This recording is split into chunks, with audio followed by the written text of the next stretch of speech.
Je vais donner des infos concernant ce que j'avais annoncé au mois de septembre concernant le mécanisme des agapés online privés. Nous attendons encore une minute.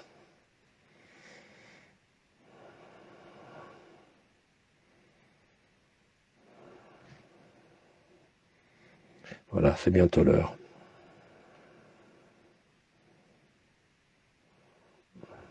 Bonjour à tous.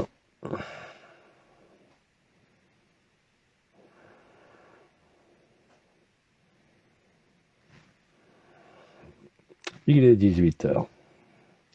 Bien, alors, suite à ce qui avait été vécu par un nombre limité de personnes durant le mois d'août lors des rencontres à Tarifa et à Malaga, nous avions organisé un agapé online privé pour un nombre restreint de personnes afin de faire comme si, entre guillemets, ils assistaient au stage. Donc c'est un événement qui a eu lieu avec une quarantaine de personnes et vous allez comprendre l'intérêt d'être 40 dans quelques instants. Vu les résultats du vécu et de la permanence du vécu des participants suite à cet événement, j'ai décidé de reproduire début septembre, à partir d'octobre, de temps à autre, ces agapés online privés en groupe restreint. Bien évidemment, il me paraissait difficile de faire 3 jours d'affilée, d'autant plus que je me doutais bien qu'il y aurait plusieurs personnes qui seraient intéressées pour y participer.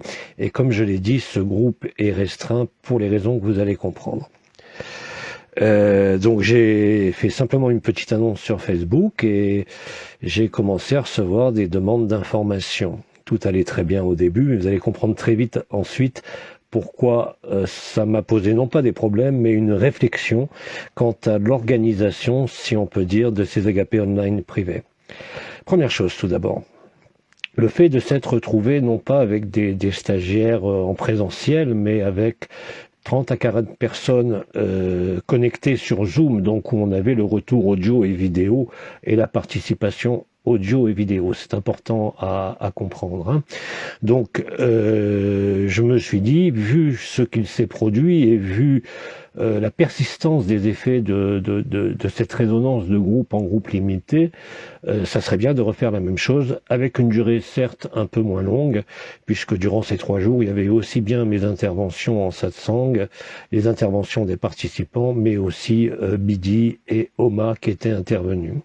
Avec toujours le même objectif, c'est de rapprocher les gens de l'instant présent et du vécu de l'ici et maintenant, et si possible de se rencontrer eux-mêmes au sein du grand silence et de vérifier donc par ce qui était vécu la réalité de l'état naturel et la réalité de la grâce et de l'acceptation de l'instant présent. Donc c'était bien plus que des informations ou des canalisations, c'était pas dirigé vers des milliers de personnes, comme c'est le cas en canalisation, mais vers un groupe restreint, avec qui il y avait une possibilité d'échanger un petit peu comme si on était en présence les uns des autres. Mais avec un avantage indéniable qui s'est profilé très très vite, c'est que ces résonances agapées online ont permis une plus grande facilité de mise en résonance du silence. C'est-à-dire que beaucoup de participants, si ce n'est pas la majorité, ont été capables de s'installer de par leur participation dans leur intimité, c'est-à-dire non plus en groupe, même en étant en connexion avec tous les autres participants, puisque chacun pouvait s'exprimer au moment où il le souhaitait. Il y avait une forme d'intimité, comme je l'ai dit, mais aussi de réceptivité particulière et d'acceptation. C'est-à-dire que quand on est chez soi, même si on est avec son compagnon ou sa compagne, on a une plus grande facilité de réceptivité parce qu'on n'est pas troublé ni gêné par l'énergie de l'autre, l'énergie de la personne, l'énergie de la mémoire des histoires que nous portons, ou même notre simple objectif que nous avons au sein d'un stage, même de rencontre, par exemple, avec les cétacés. Il y avait donc une disponibilité et surtout une résonance beaucoup plus facile à établir. Que s'est-il passé ensuite? Donc j'ai décidé de reproduire ces événements en petits groupes, en me disant, même s'il y a quelques centaines, 200 personnes, on pourrait faire 4-5 événements. Jusque-là, rien de bien compliqué. Et vous allez comprendre que très vite, j'ai été submergé littéralement, c'est-à-dire qu'au lieu d'avoir, comme je le pensais naïvement, une centaine de personnes, voire 200 ou 150 personnes participant à 3-4 événements successifs dans le temps, je me suis retrouvé littéralement avec plusieurs centaines de personnes en attente d'un événement en octobre. Parallèlement à cela, au mois de septembre et octobre, ce dont parlait Omram Mikhail Ivanov, c'est-à-dire cette espèce de grand silence où l'état d'être prédomine sur l'état de faire, hein, ça s'est installé de manière de plus en plus intense, pas seulement pour moi bien sûr, mais pour d'innombrables. C'était des périodes non pas d'introspection, mais de silence, d'accueil, et en même temps de transparence finalement à ce qu'il pouvait se dérouler dans la vie du personnage, comme si l'observateur dont on a tant parlé était magnifié. Donc vous comprendrez bien que m'étant retrouvé avec plus de 1000 demandes, j'ai commencé à calculer en temps, hein, et vous doutez bien qu'avec 40 personnes, même en montant à 50, ce qui me paraît beaucoup, mais en restant à 40 personnes par rencontre, vu le nombre de personnes, il allait falloir programmer entre 20 et 30 rencontres. C'est là où ça s'est trouvé confronté à un principe de réalité, en tout cas pour moi, qui n'est pas un problème ni de fainéantise ni d'incapacité, mais bien plus littéralement de submersion par rapport à cette idée que j'avais lancée. Et donc je me suis accordé plus de temps pour voir comment on pouvait réaliser cela, d'autant plus que j'ai eu des demandes, vous vous doutez bien, aussi bien du Brésil que d'Espagne, bien sûr, mais de différents pays francophones, voire aussi anglophones, ce qui était tout à fait impossible à réaliser pour moi seul dans mon coin. Voilà, donc il a fallu réorienter un peu les choses. Au sein de cette réflexion, bien évidemment, ces agapés online auront lieu. Maintenant, je ne peux pas donner de date ni d'échéance. Et j'ai décidé de les regrouper par influence géographique. C'est-à-dire que, par exemple, pour la France, cela sera réalisé quand ce sera le moment et quand je le déciderai. Un agapé online privé payant, mais avec des sommes beaucoup moins importantes que ce ne le fut cet été, mais payantes, non pas selon un tarif établi, puisque je ne me vois pas organiser une demande de paiement, même via PayPal, mais simplement selon votre désir de participation. Alors c'est seulement à ce moment-là qu'il sera possible de me renvoyer un mail, parce que là je dois avouer que depuis de nombreuses semaines je ne peux plus répondre, parce qu'il y a trop de monde. Il y a trop de monde qui me demande à participer à ces événements. Donc la manière de procéder va être littéralement différente et profondément différente. C'est-à-dire qu'il n'y aura pas de paiement au sens où on l'entend, mais un libre don de participation pour quelques personnes à chaque fois et qui seront regroupées, si vous le voulez bien. Par exemple, je commencerai, le tout premier aura lieu pour les Québécois, ça me semble logique, et donc il n'y aura que des Québécois. Le deuxième aura lieu par exemple qu'avec des Espagnols, le troisième qu'avec des Brésiliens, le quatrième avec des Français.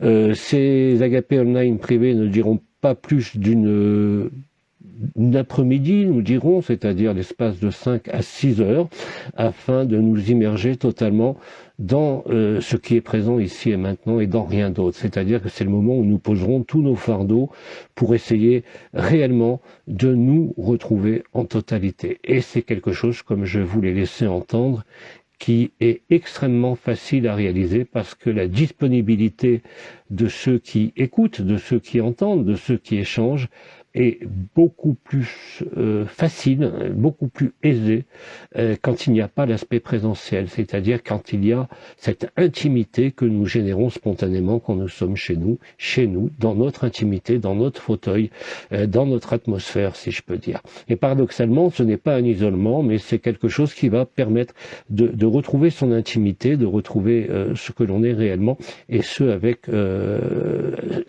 un minimum d'effort, en fait, avec un relâchement, et simplement par le principe de l'acceptation et de la grâce. Alors, Ça aura lieu un peu plus tard parce que, comme je vous l'ai dit, il y a eu cet aspect de masse qui m'a un peu handicapé quelque part, et parce que cela nécessitait d'organiser la lumière. Or, pour moi, il est très important de rester dans cette simplicité, même au niveau organisationnel, c'est-à-dire que les choses doivent se passer de manière fluide et évidente pour tout le monde.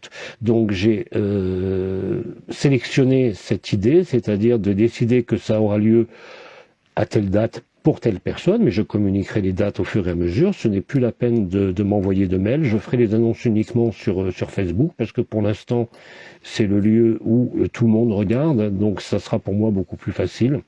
Ça me simplifiera la tâche. À partir du moment où je déciderai qu'il y aura un Agapé Online pour les gens de tel coin de France ou de tel pays, à ce moment-là, vous pourrez m'envoyer un mail pour vous inscrire. Bien évidemment, je ne pourrai pas en prendre plus de 40 si on veut vraiment avoir quelque chose qui soit non seulement efficace et bénéfique pour tout le monde. Et aussi avec ce que je viens de dire, c'est-à-dire qu'il n'y aura pas de paiement imposé, infligé ou déterminé par moi, mais simplement un don libre en conscience qui me semble plus approprié à faire les choses de manière la plus fluide possible. Voilà ce que j'avais à dire, hein. C'est très court, c'était juste une annonce par rapport à ces infos.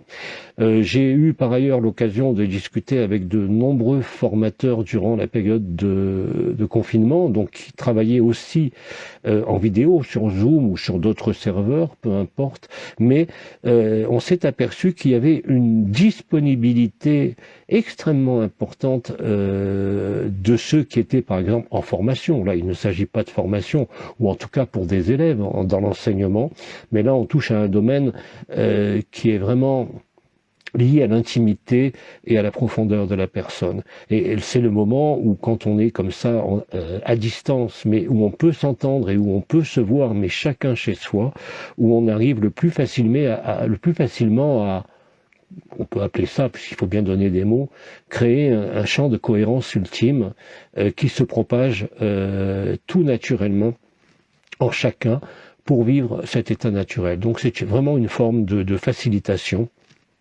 Et j'espère avoir l'occasion bientôt, quand la période de silence et que quand l'aspect organisationnel deviendra parfaitement lucide en moi, de vous permettre de vous inscrire, si vous le souhaitez, bien sûr, à cet Agapé Online. Je précise d'ailleurs durant cette intervention que pour les différents secteurs géographiques, comme vous le savez, nous avons ce que nous appelons des petites mains, les transcripteurs qui sont présents dans de nombreux pays. Ceux-ci seront cordialement invités. Comme vous le savez, il ne peut pas y avoir de retranscription puisque c'est quelque chose d'intime, mais ils pourront avoir le loisir peut-être de retranscrire quelques petits passages qui éclairent un peu plus ce qui se produit durant ces événements qui auront lieu, je l'espère, avant la fin de l'année. Vous serez prévenus de toute façon sur Facebook. Ce n'est pas la peine de m'envoyer de mail parce que j'en ai tellement que là c'est mathématiquement impossible, sauf à avoir une organisation et un secrétariat permanent, ce qui est loin d'être le cas et ce que je ne veux absolument pas.